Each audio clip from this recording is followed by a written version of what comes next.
هل يصح أن نقول كما يقول بعض أهلنا في غزة: ربنا خذ من دمائنا حتى ترضى؟ وهل هذا من الصبر؟ هذا عين الصبر، هذا عين الصبر وعين الرضا بقضاء الله، أن يكون همه أن يرضى الله. فإذا كان أخذ دمائنا هو الذي يرضيك فنحن نرضى بما يرضيك، فخذ من دمائنا حتى ترضى. وهذا الكلام قاله الصحابة. الصحابة قالوا هذا الكلام؟ طبعا، وفهموا هذا. إخواننا في غزة فاهمين، وفهمهم عالي جدا، وتربيتهم عالية جدا حقيقة. فترة الحصار هذه ربي فيها أحلى جيل في عصرنا. الله يحفظهم ويسددهم ويثبتهم وينصرهم.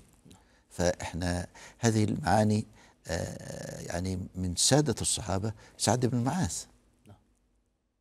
لما ضرب في غزوة الخندق وسالت دماؤه وقال يعني اللهم لا تمتني حتى تشفي صدري من بني قريظة اللي خانوا وغدروا.